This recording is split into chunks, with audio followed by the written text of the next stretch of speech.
Okay, so one of the probability sampling techniques that is recommended is what's known as the simple random sample. Basically, you come up with a method to go ahead and allow everybody in the population to go ahead and have an equal chance of being selected for your sample. And you do this in some random, probabilistic way. So one idea you could do is, let's say I wanted to give um, I have a class and I have a class of 100 students and I want to give 10 students extra credit. And so you would probably want me to use some simple random sampling technique. You wouldn't want me to say, okay, I'm going to pick the 10 people that sit closest to me. And so it would be people that are sitting in the front row, let's say. If you were sitting in the back of the classroom, you're probably going to be upset with me because you're going to say, hey, wait, that's not fair. I want extra credit as well, and just because I didn't go ahead and sit close to you that shouldn't be a reason why I shouldn't get extra credit. So what you would rather me do is do something like a random digits table where I assign everybody a number 1 to 100, and then I go ahead and use a random digits table that randomizes the order of these 100 numbers, and I go ahead and select the first 10.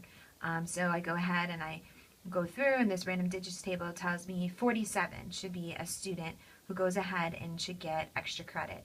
And then student number 32, and go ahead and they should get extra credit. And so everybody in the classroom had an equal chance at the very beginning of getting the extra credit, and the probability was 1 out of 100. And so again, you probably would prefer this method over me going ahead and saying, oh, I'm going to give extra credit to the 10 people who are sitting closest to me versus, in the back of the room. Another way, so this is a picture of a random digits table. That's what this image is in the very center of the screen.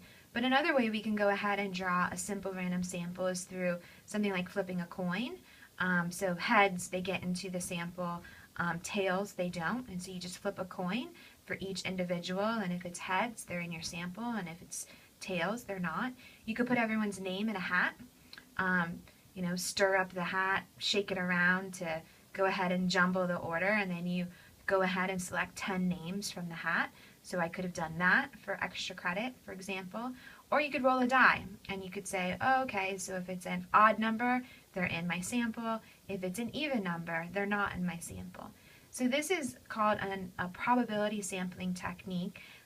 It's using a probabilistic way of including members of a population into a sample.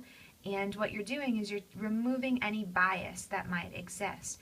So the researcher's bias. So I'm not going ahead and putting my preferences in at all.